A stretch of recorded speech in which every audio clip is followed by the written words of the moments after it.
Recorded in Chicago, Illinois, with your hosts, Ken, Matt, Neal, and Jeff. This is Triviality.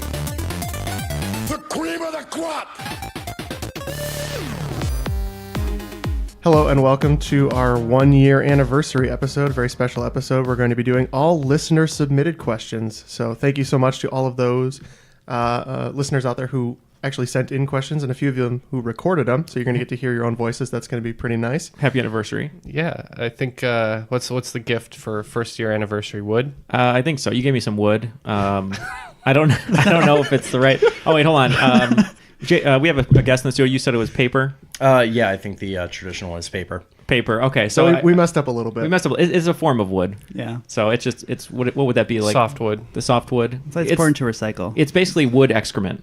So that's what that is? I guess so. It's an entire year of a lack of seriousness has really started to get on me for a little bit. The little bit of knowledge has stayed consistent, but the lack of seriousness has gone up considerably. Exponentially at a factor of 52 at this point, I'd imagine. Well, here's a little bit of seriousness. I think you have some people to thank. Absolutely, we do. So we have some new patrons since the last time we updated. So I'm just going to run back the list here. Speaking of the list, complete the list. Andy Saunders is a new patron for us.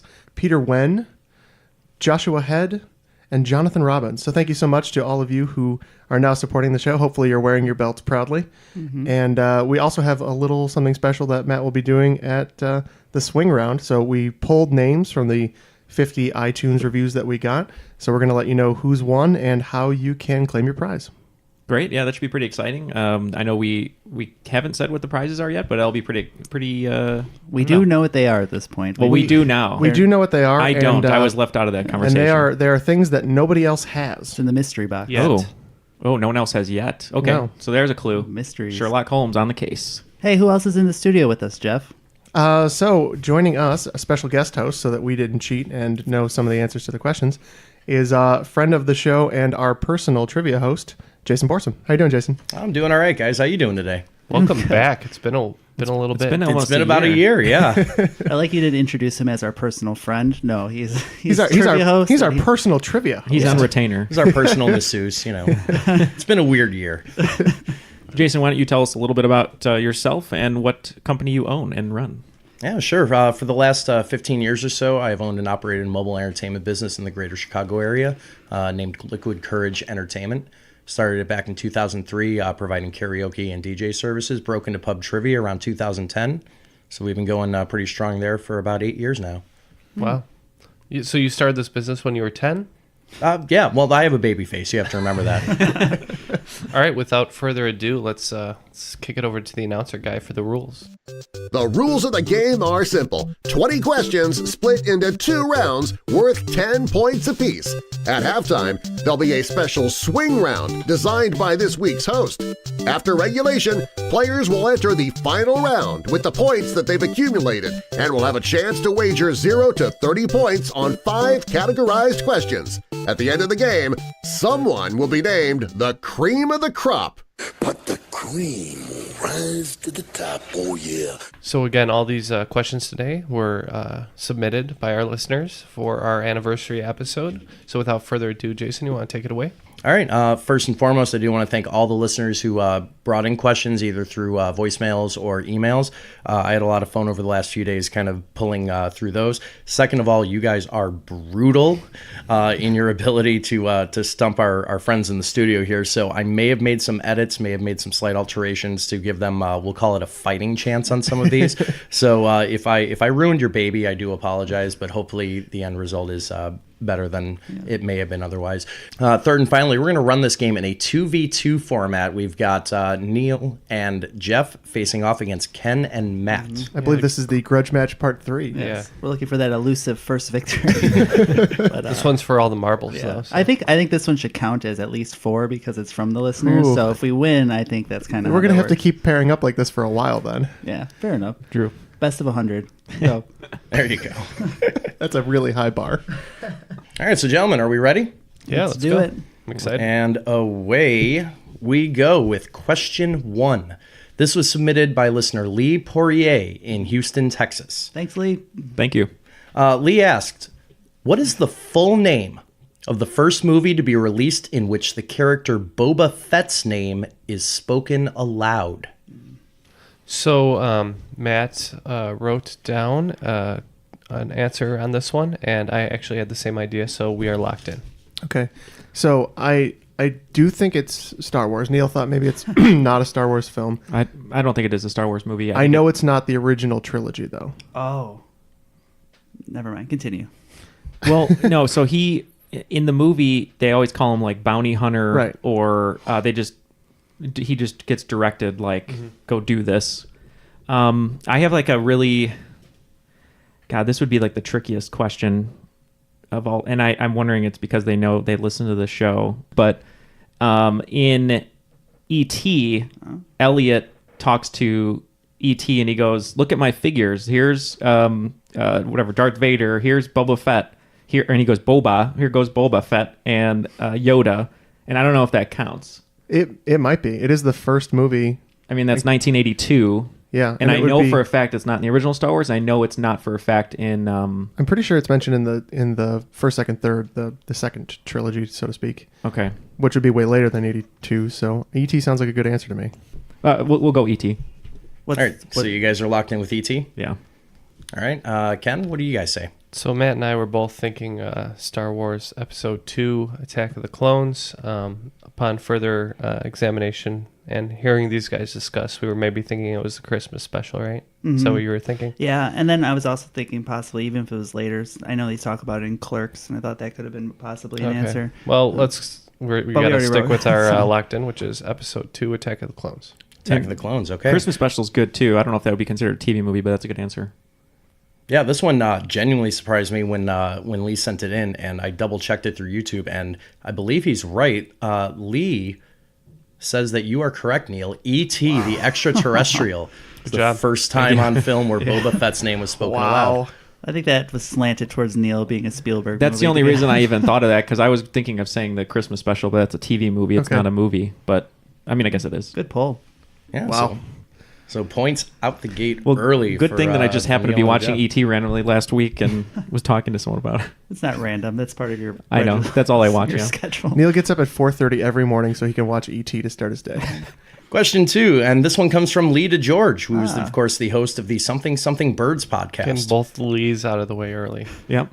Oh, this won't be the last time you hear from anybody named Lee. I have today. a feeling Lee sent in a few. So. Thank He you, sure Lee. did. Thank you. And for his first effort, Lee asks, sativa, indica, and hybrid are 3 main categories of what commodity? We're in. Sounds right. No, yeah. it's right. We're in. Yeah, that's fine. Okay. We're in. Not spelled right, but sure. Yeah, we're in. Wow, that was quick, guys, and that may be telling. So we'll start with Matt here. One of my favorite battle rappers of the 90s, Cannabis. I don't have a other joke than that. Cannabis. Yeah, it is indeed cannabis or marijuana. Congratulations, 10 points to both of you. It's surprising that you asked that question through the haze of smoke that's in the studio right now. Times they are changing. Yeah. That's right. There was a time when we wouldn't be able to say this on the podcast. Yeah. That's true. We'd have to bleep cannabis. We'd have to fair go. enough. We'd have to broadcast only to Denver. Actually, a little disappointed you guys didn't need the hint on that because I wrote a beautiful one. It's a commodity whose popularity might be at an all-time high. Oh. We got jokes, people. Well done. All right, question 3. This comes from Richard Flagel. What's up, Rich? There are over 2,600 stars on the Hollywood Walk of Fame. Richard wants to know who is said to be the first celebrity to get a star. I really don't know on this one. I think I idea. heard this recently, but I can't really pull it. Do you just want to go with like Charlie Chaplin or something? That's an old name that I could think of. All right, let's do that. It's funny you guys mentioned Charlie Chaplin. His grandson actually sued the Hollywood Walk of Fame committee because he wasn't in the first 8 that they wanted to give stars to. So we're wrong. Thank you. No, sorry, I know. I'm just so interesting Very rude. factoid. Continue. So as I said a long time ago, I love old Hollywood. So there were 8 original nominees, one including Burt Lancaster, actor. It's said to be Joanne Woodward, who was married to Paul Newman. She won an Oscar for Three Faces of Eve. They say that she's the first.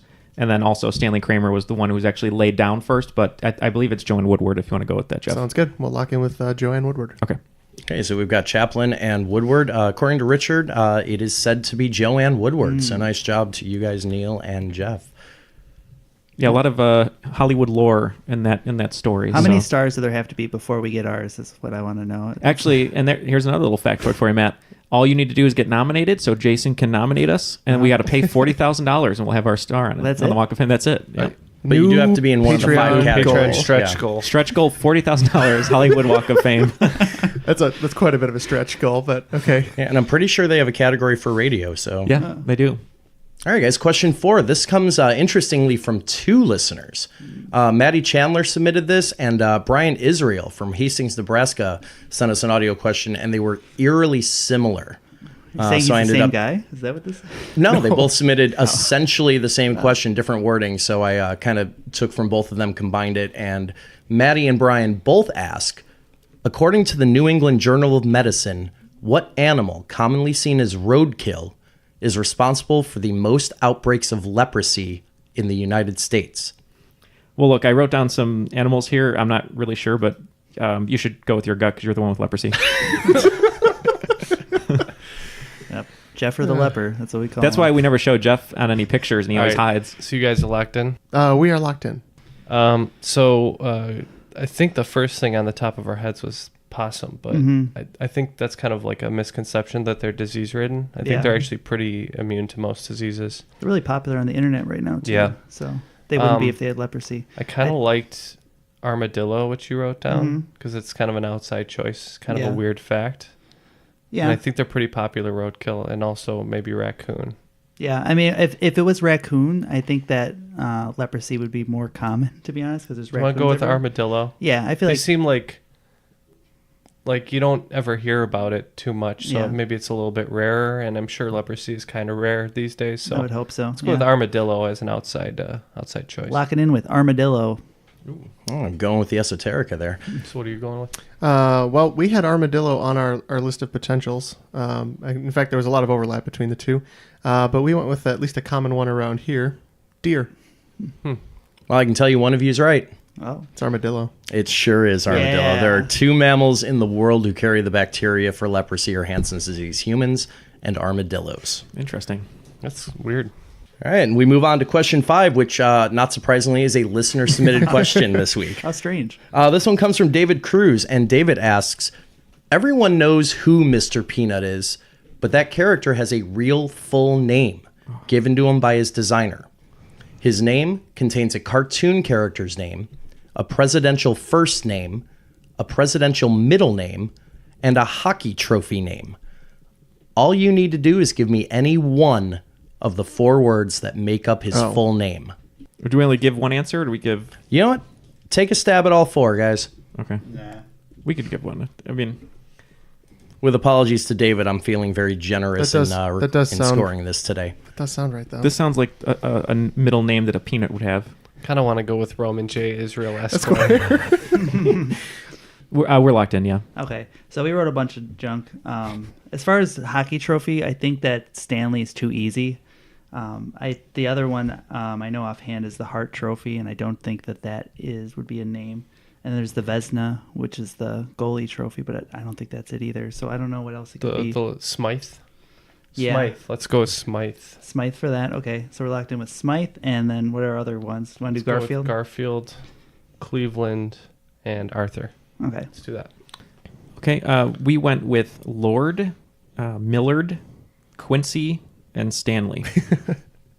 It's quite the noble name for both of you. You guys collectively had 8 shots, and 1 of you got one of them right. The Conn Smythe Trophy from Ken for the win there. Because according to creator Antonio Gentile, Mr. Peanut's full name originally was Bartholomew Richard Fitzgerald Smythe. Oh. All right, question 6, and this is another one from Lee to George from the Something Something Birds podcast. This time around, Lee asks, how many Jeopardy clues are revealed typically before the first commercial break of the episode? Of course, he would ask a Jeopardy question. Also, check out Lee on Jeopardy. I think this summer his episode's airing. Yeah, it's coming out soon. I could see Lee going out to a bar, taking Trebek, and they both are like there till 3 a.m. drinking shots of like, Labatt Blue or something. So maybe we should look at the commercial breaks Right. as a way. So I guess they probably break up each round, and if I'm not mistaken, a Jeopardy board 6 categories, 5 questions each, so 30. and they don't always get through them. So I'm guessing it would tend to trend down just a little bit. So a little less than half? Yeah, a little less than half. So I don't know, maybe 13. All right, I'm fine with that because I don't know. Let's lock in with that. I think they get through the whole first round before a commercial break. Yeah, we also thought the first round, I thought it was 5 by 5. I thought there was only 25 questions. So we're going 25. So we said 25. Okay, so 25 and then 13. I think, unfortunately, Jeff, you overthought it a little bit on this.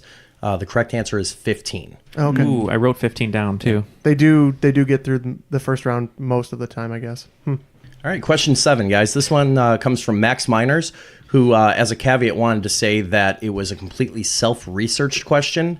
And while he's confident enough to ask it, he is not 100% sure that it is the only answer that's acceptable. So, fair. With that being said, Max asks, who is the only person to have both won an Academy Award and been murdered on screen by Jason Voorhees, Michael Myers, or Freddy Krueger?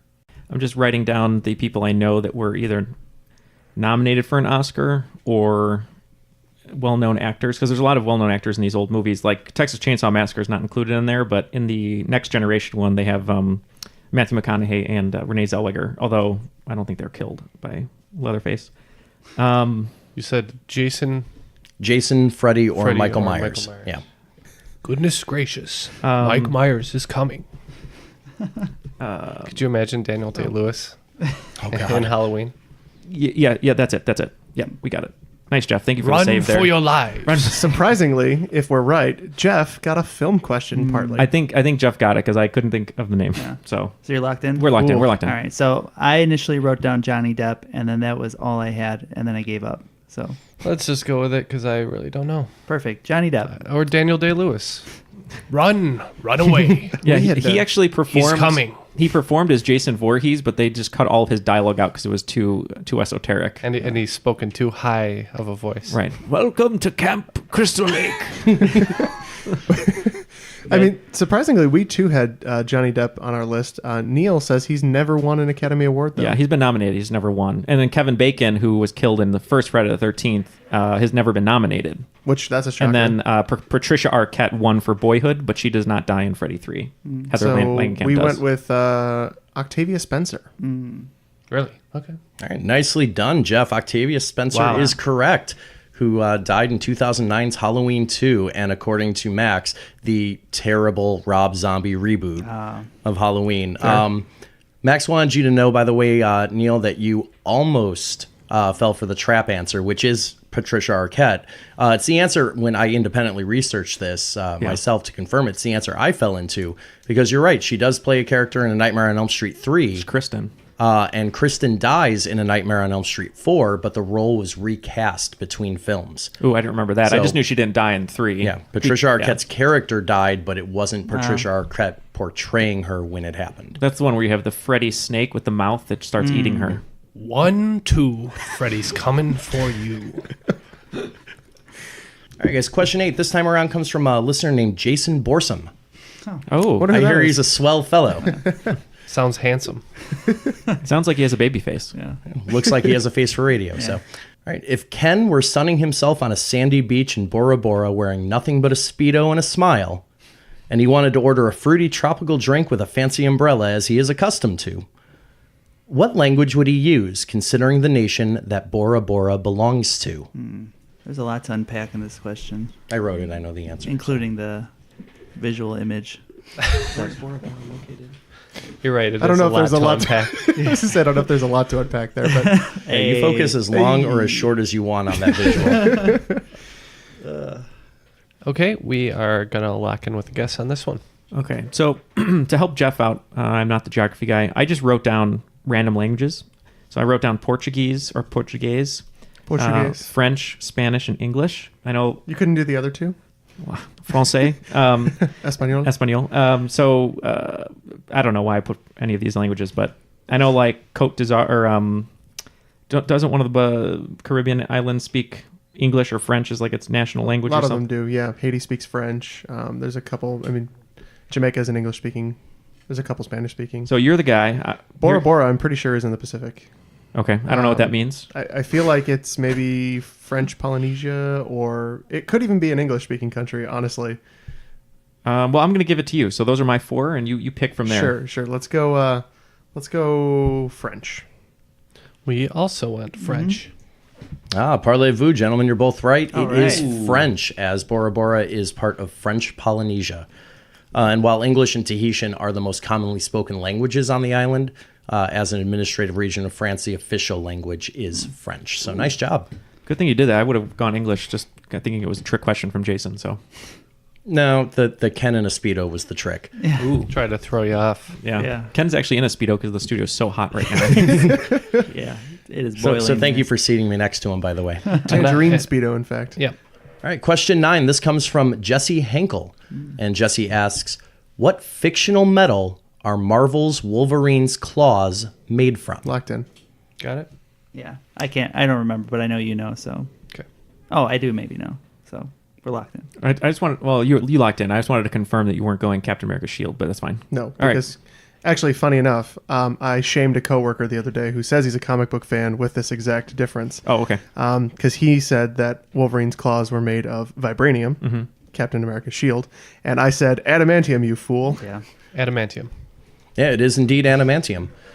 So nice job to both of you. Although, if we're being pedantic about this, Wolverine's claws are an actually alloy made of- of bone. Yes, I know in the origin stories it's bone claws, but I think there are later adamantium instances. His Correct? skeleton Oh, is, possibly, but is, yeah, it's, coated in adamantium. fused technically with adamantium. So yeah, adamantium, but An alloy. Bone claws is ready.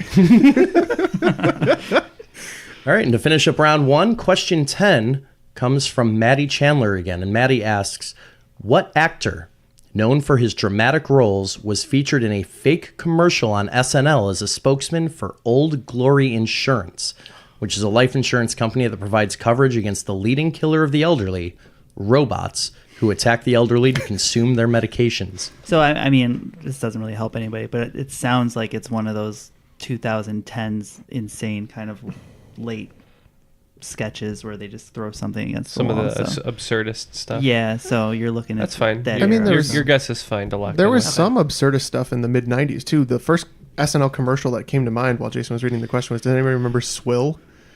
No. Like it was like basically like bottom of the lake water bottled, and it was like really gross. And Oh, had they're like, selling that now to had, like, millennials. dirt just in so you it. know. That's a real product. I feel like that artisanal. one. I feel like that one was Phil Hartman, but Artisanal dirt water, yeah. My argument against your guess is just that he's not all the way a dramatic actor. I think it would be a more straight dramatic actor, but I'm fine with the guess because I don't really have anything better.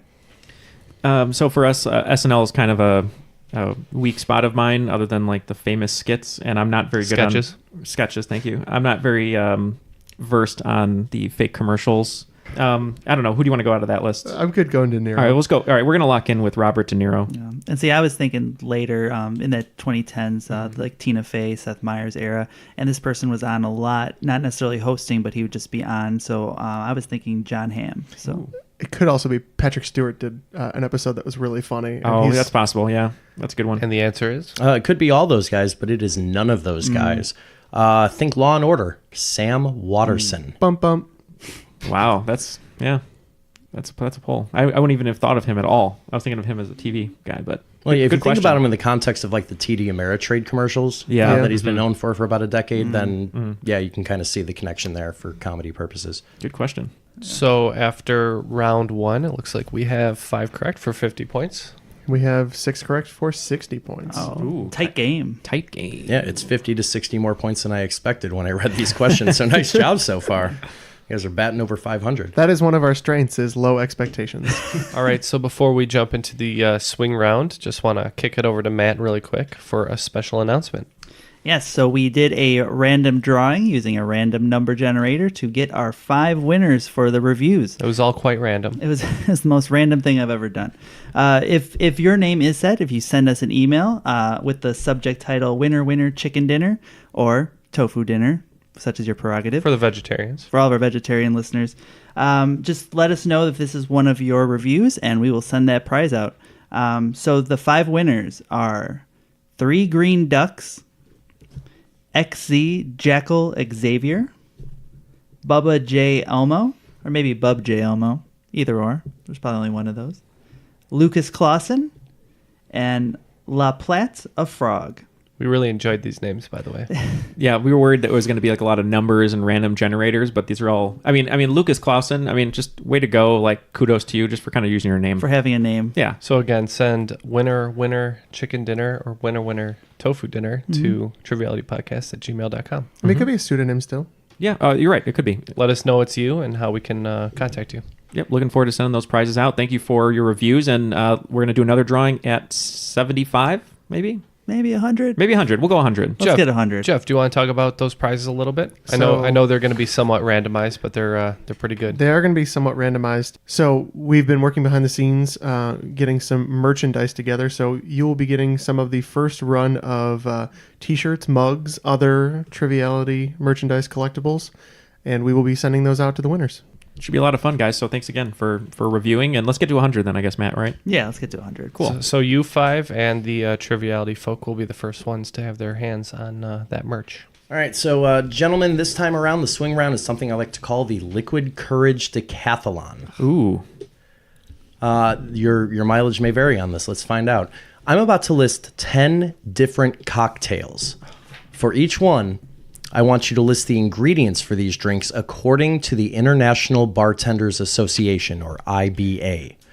I don't want you to worry about listing things like the glassware that's used, any garnishes, the type of ice, etc. And you don't have to worry about quantities or preparation steps like layering or shaking. I just want the ingredients that make up the cocktail itself. Now, you will earn 5 points for every correct ingredient you name. I'll give you 3 points if you give me a partially correct ingredient name, and that is at my discretion as the judge. But for every incorrect ingredient you list, you will lose 3 points.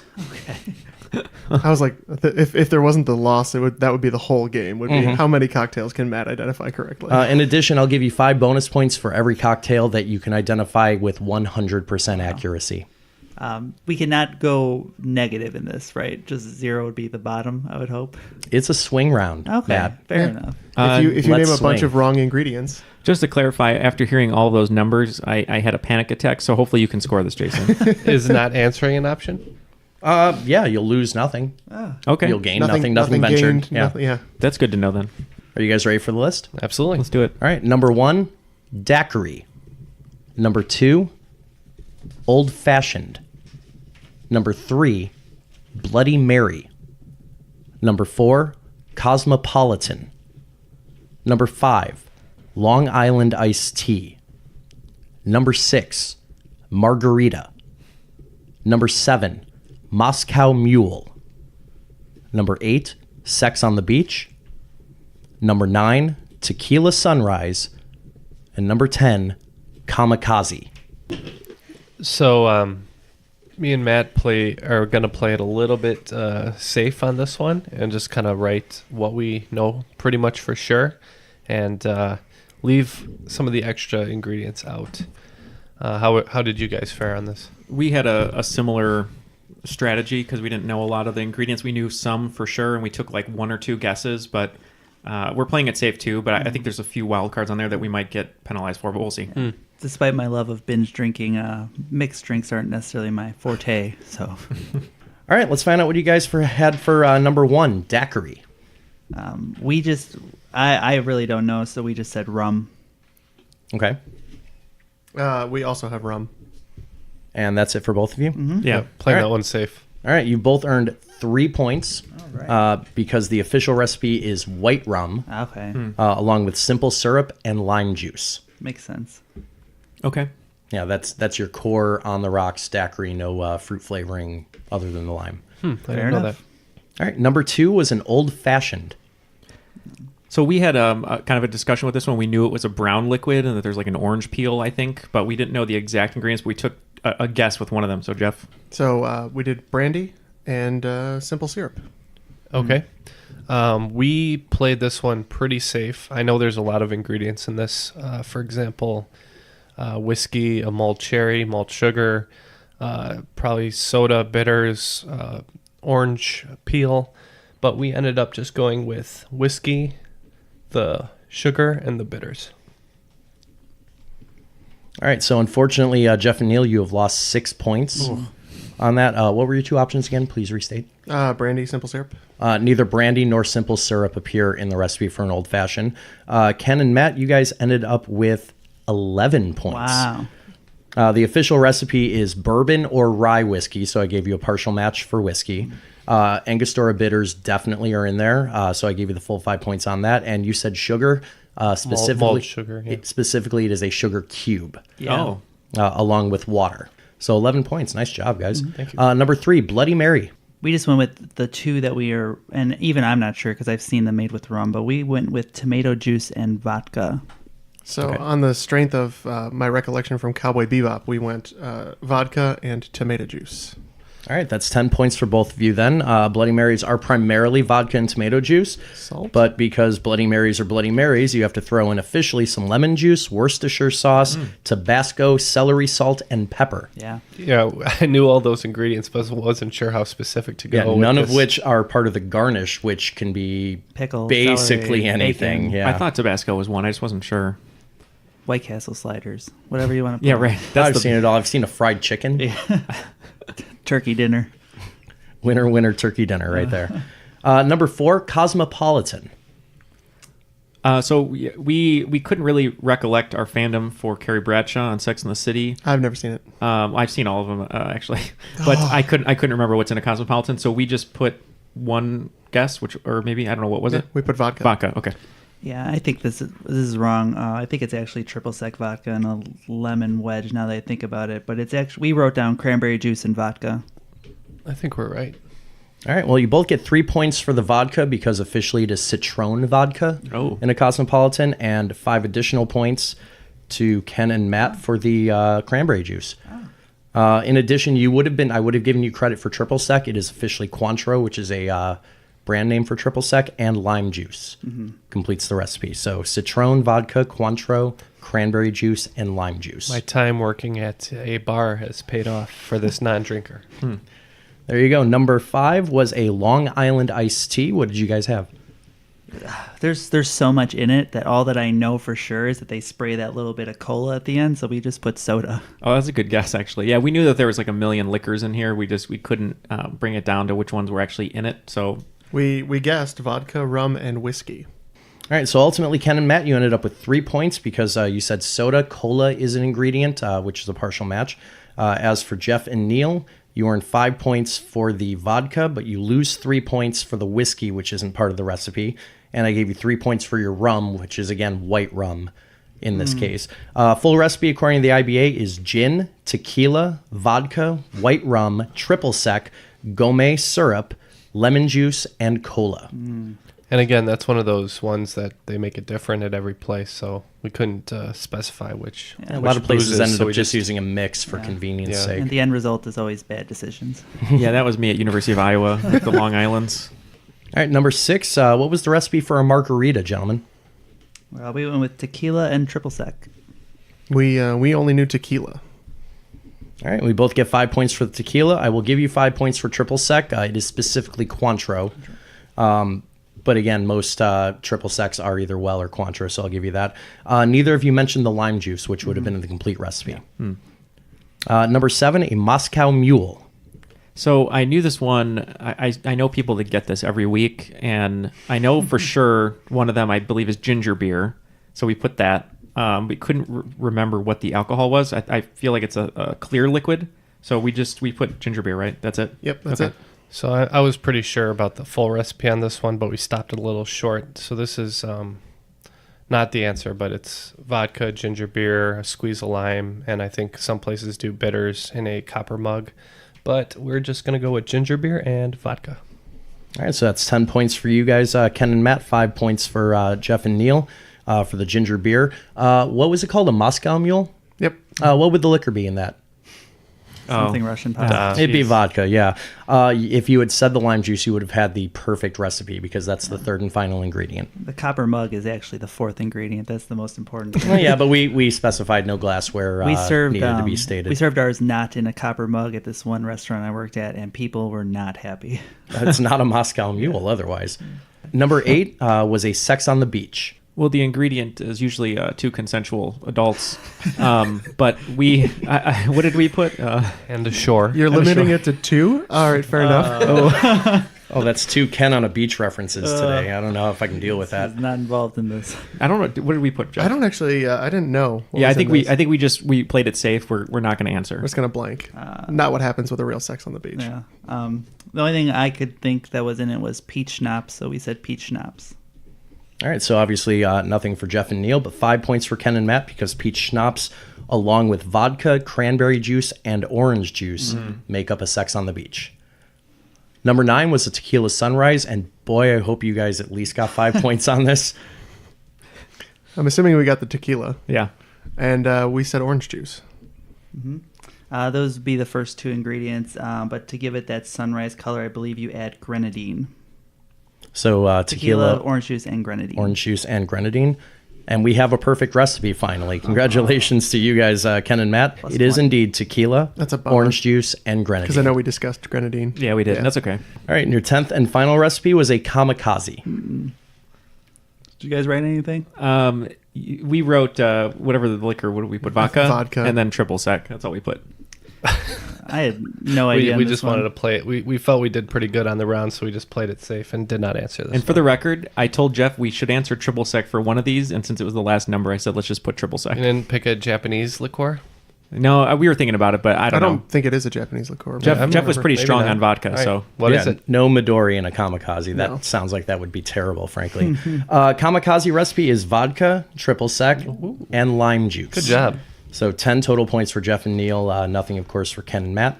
So before the scores are read again, I just wanted to recap 5 points for an exact match to the ingredient for our at-home players, 3 for a near match, -3 for an incorrect ingredient, and +5 for a total correct beverage. Yeah. So we got 20 on that number 9, which was Yeah, oh, that's that's pretty good. why. Okay, Yeah, that was a makes game sense. changer right there for sure. So with the swing round, Ken and Matt, you earned 80 total points. Jeff and Neal, you earned 45. Okay. I mean, it's respectable for Jeff okay. and I who don't drink, so. Right. Yeah, not too bad, all things considered. And before we move on to round 2, just thank you once again to all our listeners for getting us to 52 for a full year. So thank you so much again. Yeah, I honestly cannot believe it's been a year. It's gone by so fast. I know when we started it, we were like, oh, Jeff, I didn't even think Jeff was like, oh, we're going to last maybe, 6 months, see how it goes. It'll be fun. And- pessimistic Jeff over here. right. No, most podcasts don't. I had no expectations, but I wasn't expecting it to be as good as it is, so I'm very pleased. It's been really fun. And can I just say, personally, surprisingly successful and fulfilling. Yeah, no, I mean, it wasn't just like a hobby. I think it's maybe started out that way or something we want to do for fun, but, getting our listeners a nice network of fans and people to interact with has been pretty great, especially with Patreon too. I mean, just the fact that Yeah. people are helping support us. Yeah, Yeah, but- we owe it all to you guys. I mean, that and the people we've met so far, it's been really rewarding. The so. trivia community is amazing, so we're just Yeah. happy to be a part of it. Very amazing. Thank you guys for turning this kind of rough idea into a full-fledged podcast. Yeah, and can I just say, as a guest host who's appeared a couple times, the knockdown, drag-out fistfights between questions between you guys are definitely a lot tamer this time around. So We I do a do good job of editing those out. I do want to congratulate you on a limited number of bloody noses this week. Well, and thank you to Jason too for basically, kind of helping form our team, because we play with you every week, and then you kind of inspired us to start the podcast, and now thankfully you advertise it for us every week. So thank you for that. Hey, you guys, it's been a lot of fun for me to watch you guys kind of grow and develop and listen over the last year or so. And get more booze at Monday night.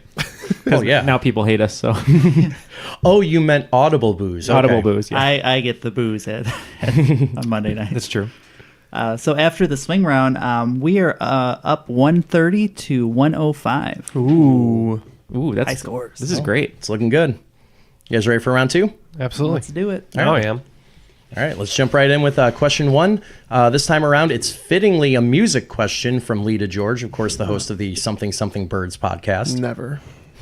And Lee asks, the 80s bands Falco and After the Fire warned you not to turn around because who is in town? Yeah, that's what I was gonna sing. Yeah, that's the song. Yeah, I think it's "Don't Turn Around." But Bubba is in town. Star Fox is in town. Oh. Yeah, something is in town. That's Falco. It's Captain Falco. Nice. It's like a title. It's like a Swayze's like back officer in town? or Yeah. Roadhouse. or mayor. It's a title, I think. Like a municipal. Could be. I don't know. Tom. Tom is back in town. Amadeus. The guy from MySpace. Yeah. MySpace Tom is back. Oh, so it has to be one syllable, right?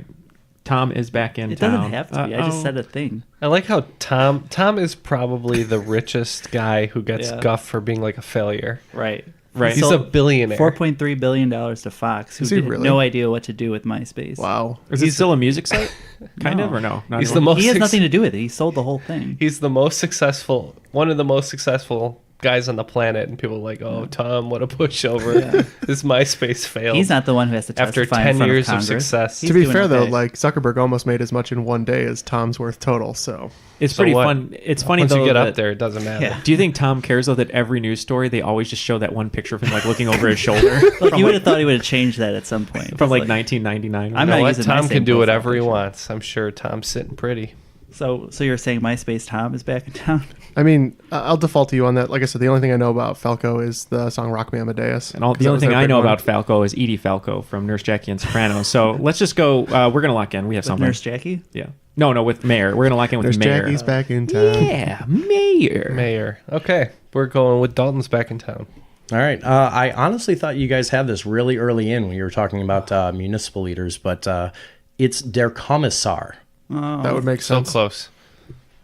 One last word on Tom from MySpace.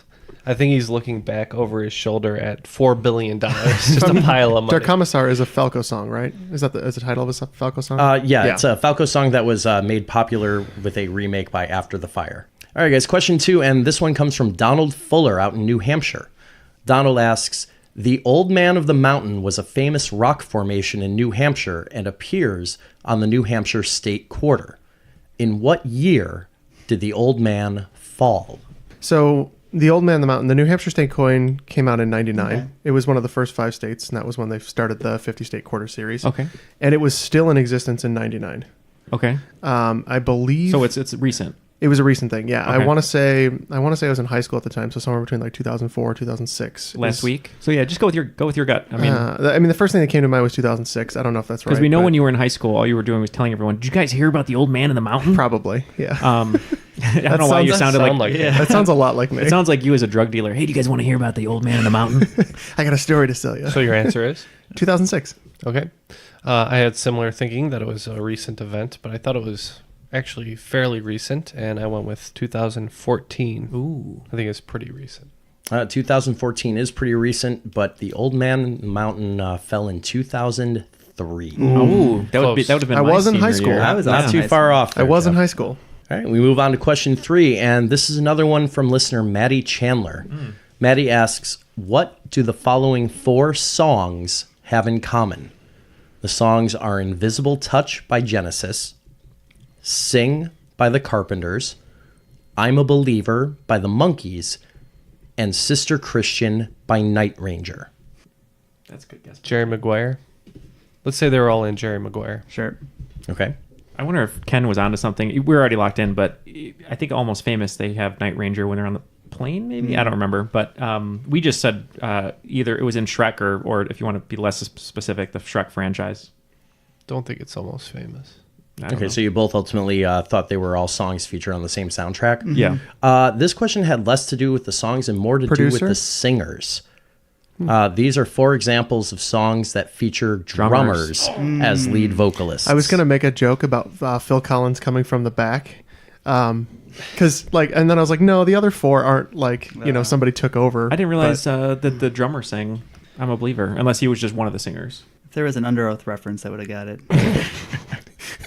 That's for me only. Is the drummer the clean singer? The clean singer. And the front man is a screamer? Yeah. Gotcha. Oh, okay.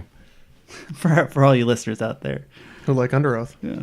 It's a big slice of the Venn diagram. I'm sure. Isn't Under Oath that apparel that I wear when I go lift weights? Yeah, that's Under Armour. Oh, okay. I thought Under Oath was that retro video game my kid plays. Undertale? Ah, yeah. Overwatch. All right, go ahead. All right, guys, question 4, and this one comes from Josh Martin in Springfield, Missouri. Josh wants to know, astronauts first left Earth's orbit and traveled to the moon on what Apollo mission? right. And don't say Neil Armstrong's mission. We're locked in. Okay. I'll just trust Jeff. So meaning they entered, I'm about 90% sure. Yeah, can you or read they it orbited the moon? Not implying Sure, that I'll they give touched down. Yeah, I'll rephrase. Astronauts first left Earth's orbit and traveled to the moon on what Apollo mission? This does not necessarily mean They got there? They stood on the surface. Okay. So they went to the moon, but they didn't necessarily land. Okay, so Yeah. 11 was Neil Armstrong's mission where they landed. Mm-hmm. Do you want to go like 2 back and say 9? Yeah, I mean, I think it's in that 7 to 7 to 9 range. yeah. Let's say 7. I think that 7? yeah, It's kind of early. You good with that? yeah, All right, 7. sure. Apollo 7. I always wanted to outdo you by 1 anyways. We went Apollo 8. Good call, because it is Apollo 8. Yeah. So we should have put our minds together. That one I knew. Yeah. Apollo 10 was the dress rehearsal for Apollo 11. They orbited the moon and went down to about 10 miles above the moon's surface. Apollo 9 was the first test of the lunar lander in orbit. They never left Earth's orbit. And Apollo 8 was the first mission that actually went to the moon itself. Correct. Interesting. Yep. And by the way, guys, Josh wants your listeners to follow him on Twitter at Pub Trivia Facts, which sounds like a pretty good way to practice for our live trivia. I think we follow them. They're, Pub Trivia Facts. I believe we do. Yeah, he's Yeah, good they're stuff there. And they're if we a great don't, we follow. will. All right, question 5. This one comes from Asha Yusuf. And Asha asks, what Chicago landmark is often credited with the invention of the brownie? We are locked in. Are you thinking like Montgomery Ward? Is that what you're thinking? Are we locked in? You can unlock. We're not. I don't know. We're locked in. You're You locked can in. talk. So Marshall Field used to be, or I guess kind of is still famous around here for the Frango mints. I mean, even though Macy's took over, they still have that famous clock. Right. So that's a famous Chicago landmark. I mean, there's the Water Tower, but that's just like a mall now. Water Tower Place. I can't think. I was trying to think if like. I mean, any of the big skyscrapers seem unlikely. You know. Right, and I don't think it's going to be our famous like Garrett's popcorn. I don't feel like they would have a random brownie on their list. So, and it's not Portillo's or anything. So, or it could be. I don't know. Delicious chocolate cake. Yeah, true. chocolate cake's great. They're going nationwide now. Do you just want to go with Marshall Fields? Is like really the only Chicago centric thing I can think of, and they do have sweets. That may have sweets. Yeah, I'm good with that. Okay, all right, we're locked in with Marshall Fields. We were thinking more along the lines of a candy producer, chocolates and that thing. So we went with Fannie Mae. Ooh. Pretty good guesses from both of you, but the answer is the Palmer House. Oh, the Palmer House. I stayed there once. Did you get the brownie? I did not. I didn't know they had a brownie. All right, question 6. This is another one from Maddie Chandler, and Maddie asks, if one of your British friends asks if you can lend them a biro, what are they asking to borrow? I agree with you, Jeff. I think we should go with that. I'm pretty sure that's right. Yep. Can you borrow a feeling? Is all I can think of right now. And, What about like a condom? yeah? Like, hey mate, you got a condom? I don't know if you would borrow that. Are you giving it back when you're done? No.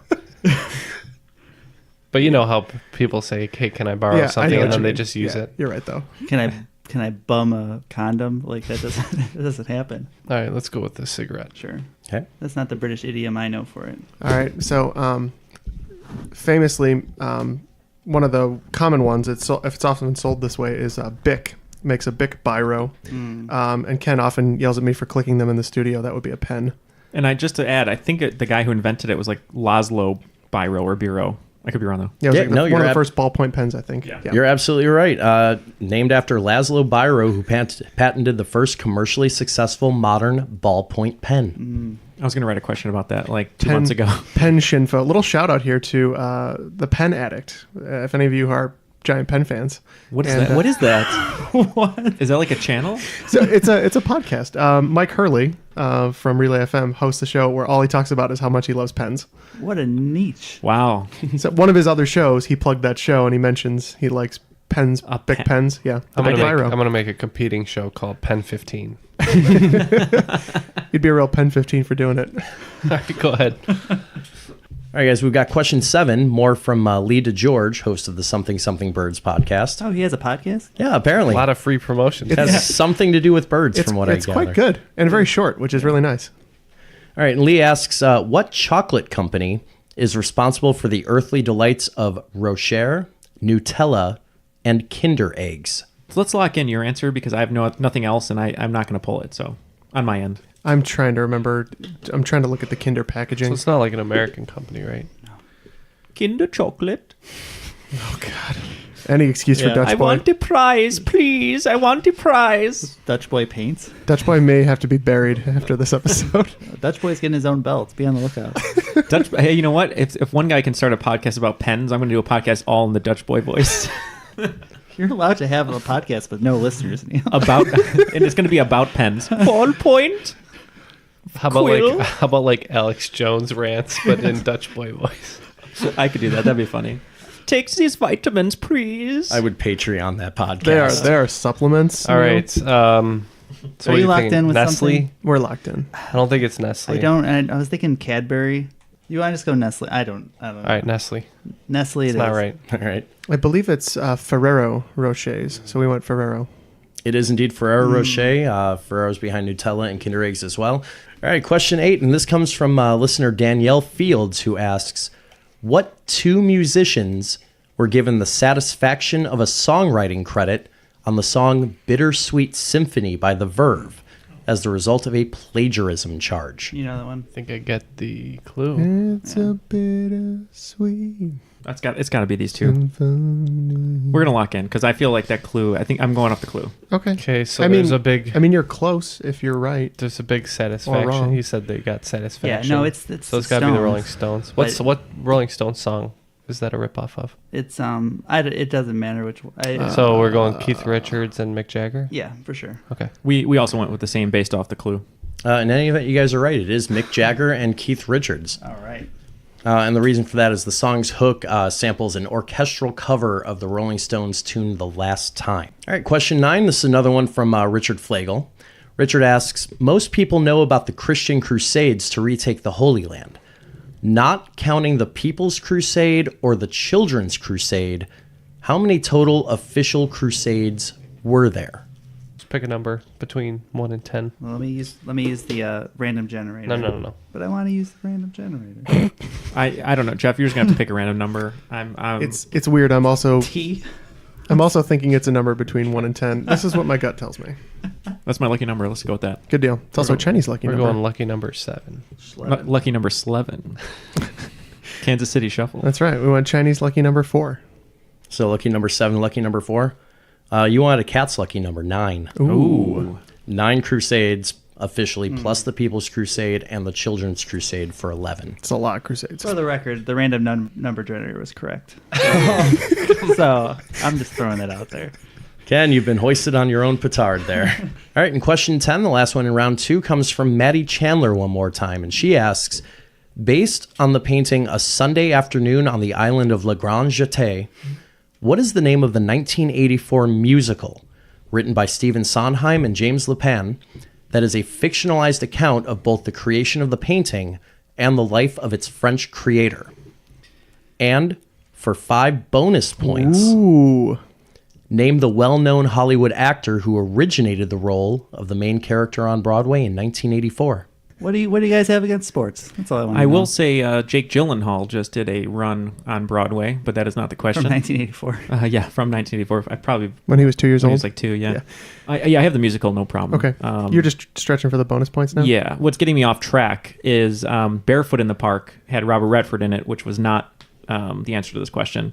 And Jerry Orbach from Law and Order. Bump, bump. Yeah, he's a great actor on TV, but he was a big Broadway star. He did like How to Succeed in Business and stuff, and originated a bunch of casts on Broadway. So I was thinking them, but if it was 84, it's probably someone else. But we're gonna lock in 100% with the And they're musical. still waiting? Yeah. Okay. Oh, yeah. With the musical title. So we're in with the musical title. Okay. So I asked a Sondheim question before, and I was like, oh, what else did he do? And I kind of like read through. I'm not sure I can even get the answer, the like title of this correct, but there was one called like Something Happened on the Way to the Forum or something like that. So I think that's what we should go with. Sure. I don't know otherwise. Yeah, and then for actor, do you have any? I have no idea. Yeah. Who? Johnny Depp. Jeff Goldblum. Jeff Goldblum. Okay. So the musical is Sunday in the Park with George. And I'm just going to guess he's more of a Broadway star than actor, even though he's on Homeland. We're just going to say Mandy Patinkin. Oh, that's a good guess there.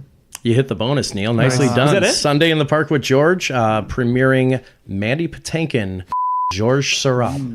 Isn't Mandy Patinkin the name of that old Russian film? Battleship Mandy Patinkin.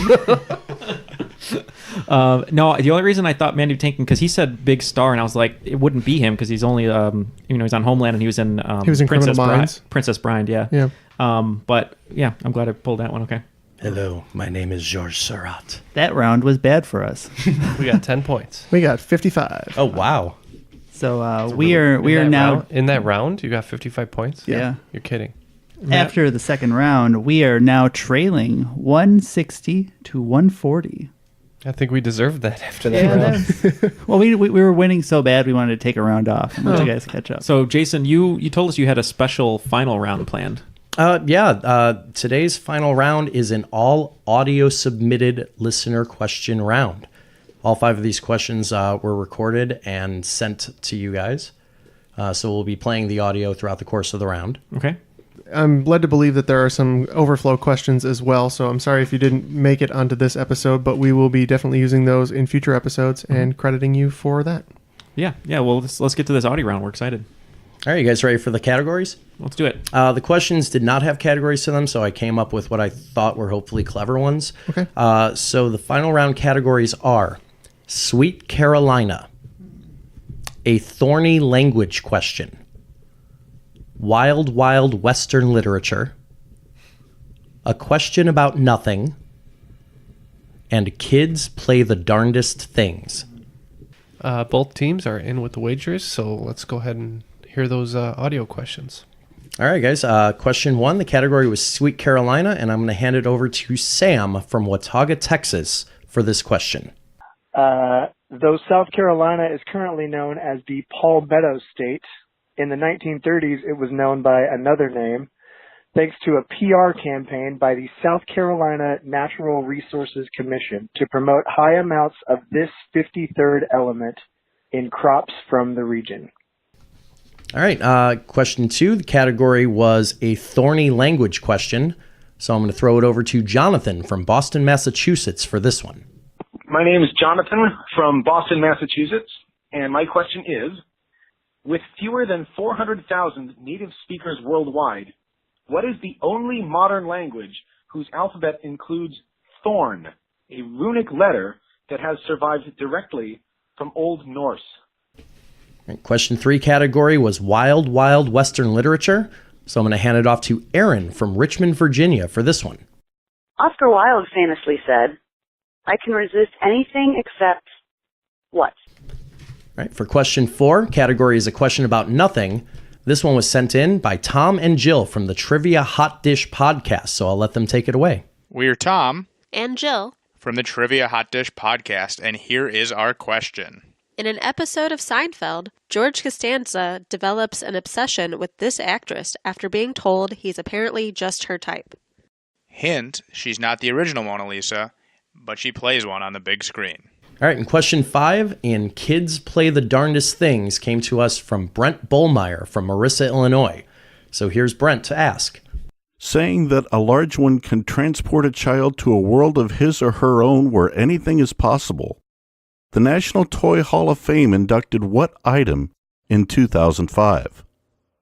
All right, and the gentlemen are locked in, so we'll throw it to question 1, Sweet Carolina. Ken and Matt, you wagered nothing. Jeff and Neil, you put 10 points down on this. What'd you guys think? We just kind of phoned it in because we didn't have anything writing on it and Correct. went iron. Okay. I think Ireton's 26, if I'm not mistaken. But I thought this was going to be a geography question. Turns out it was science, so hopefully I got it right. I said iodine. The answer is iodine. South Carolina was known as the iodine state in the 30s. The commission was hoping to expand the national market for South Carolina products by promoting their high iodine content, but actually saw little benefit from the campaign, especially after in the 1940s the arrival of iodized salt essentially removed the demand for high iodine content foods. Love the show. Keep up the good work. Congratulations on the 50th episode. All right, number 2, a thorny language question. Ken and Matt wagered 10 points on this one. Jeff and Neal wagered nothing. So we'll start with Jeff and Neal. With nothing on there, I think we just went Icelandic because of Bjorn. Mm-hmm. We also went Icelandic, considering the size of the country and the region. Oh, yeah, I forgot about 400,000. That would be Icelandic, yeah. So, Jonathan, what language was it? And the correct answer is Icelandic. Thanks, guys. Neal and Jeff, unfortunately, didn't wager anything, but would have had up to 30 if they had. Number 3, Wild Wild Western Literature. Ken and Matt, you have 10 points on the board. Jeff and Neal for 5. This is not the question we were expecting. Nope. But we went with women. Yeah, so along Ken's lines, I was thinking maybe it was something to do with like sexuality or something, because Oscar Wilde's plays and literature are always about like love and everything like that. But we ended up just, because he's a writer, we went with applause. All right, and Aaron, what's the answer? And that answer is temptation. Thanks so much for everything you guys do. I love the podcast, and y'all are fantastic, and look forward to talking to you all soon. Aaron, you're absolutely right. Oscar Wilde, known for his witticism in his quotes, I can resist anything except temptation. Oh, that's right. So no points earned. Ken and Matt, you lost 10. Jeff and Neal only lost 5. Number 4, a question about nothing. Ken and Matt put 20 points on this one, and Jeff and Neal only put 10. So what do you guys say? So Ken kind of tipped his hat a little bit because I was trying to think of who was on the show that was a celebrity, and then I realized there was someone, and Ken sometimes, not all the time, but he's talked about this one movie that's a courtroom drama, and I remember that the woman who won the Oscar, her name, which I didn't realize was the trick, is Mona Lisa Vito, and that would be Marissa Tomei. Yeah, she had a thing for short, fat, bald men. Short, stocky bald. Stocky. That. Excuse me, Mr. Costanza. You're right. Stocky. We said Marissa Tomei. And the answer is Marissa Tomei. All right, nice job, guys. 20 points for Ken and Matt. Jeff and Neal, you got 10 points. It was indeed Marissa Tomei. Thanks to the Trivia Hot Dish podcast for that. Mm-hmm. And our 5th and final question, kids play the darndest things. Ken and Matt put a 10 spot on this one. Jeff and Neal for 5. Jason, credit to Jason. I think we recently had a top 50 list for toys that have been in the Kids Hall of Fame, or whatever it is. I can't remember that. Yeah, every toy inducted into the National Toy Hall of Fame. National Toy Hall of Fame. Yep. And Neal and I pretty quickly settled on box. We argued about this one for a while, trying to get to what it was. We had imagination, but that's too abstract. And then it's not an item. Yeah, then book, it's like a large book. But then it just kind of hit me, and I thought, what about a box? And we said box. All right, box from both of our teams in the studio. Brent, what's the answer? The answer, a child is transported to a world of his or her own, one where anything is possible when inside a large cardboard box. The answer is cardboard box. So nice job, Ken and Matt. 10 points, 10? Richard. What did we lose by? 10. Yeah. No. All right, so Ken and Matt, nice job. 10 points for you. Jeff and Neal, only 5 points. And that leaves us where on the scoreboard? I believe Ken and Matt had 170, and Neal and I had 180. Ooh. That was the sound of the mic dropping. That was actually a sound of a pen, which you can hear on the pen podcast that Jeff listens to. For our listeners overseas, that was a biro. Yes. A biro, yeah. The biro drop. Well, thank you so much, Jason, for stepping in today, fielding all these questions, putting them together, and presenting them to us. Yeah, I think absolutely. It was my pleasure. Thank you for having me again. And after a year of doing these, it still hurts when we find out that Neal and Jeff are today's cream of the crop. Unjustifiably in a position that I'd rather not be in, but the cream will rise to the top, oh yeah. And Jason, where can people find you? You can find me online at facebook.com/Liquid Kourage. That's liquid and then courage with the letter K. And you can find me all throughout the Chicagoland area, hosting regular pub trivia nights, largely in the Brookfield and Western Suburbs area. And you can find me in a couple hours from now demoing our first ever collaborative live trivia effort. That's between Liquid Kourage Entertainment and, of course, the Triviality podcast. A new format called Tringo, which is a theme-based 60-question competitive team trivia event featuring bingo rules. If you're ever in the Chicagoland area, or if we ever take this on the road, we'd love to see you guys. Yeah, if you like bingo and trivia and us, possibly, like, this could be something that you'd be interested in. Seeing one of us. Mostly come for the other stuff. You don't necessarily care Jason's about us. Jason's a great host. It'll be a lot of fun. And speaking of a funny story, because this is 1 year old now, when Jason was on the first time, I don't know if you guys remember, but I could not say courage. I kept saying Liquid Kourage because of the K. I kept looking at the K and I was like, Liquid Kourage. Courage. I personally hate it when I'm making breakfast in the morning. I put a little too much milk, and it's liquid porridge. That's like at the end of Raiders Lost Ark when the Ark is put into deep storage. Oh, God. Anyway, Jeff, why don't you take us out? That was Triviality. No. That's our last episode ever. No. Triviality has been canceled. After terrible jokes. So thank you so much to all of you who contributed to the show directly by putting in questions, recording your own. This was a really fun game. It was really nice to have Jason back in the studio. And if you would like to reach out to us, best way always, trivialitypodcast.com, our website, where you'll find links to basically everything that we do, including Patreon. So if you'd like to support us, please go to our website or patreon.com/trivialitypodcast. Where you can get special bonuses and perks and bonus episodes, stickers, possibly shirts, maybe. And maybe you just want to claim a belt. Thank you again to those of you who already support us. 1 year in, that was Triviality.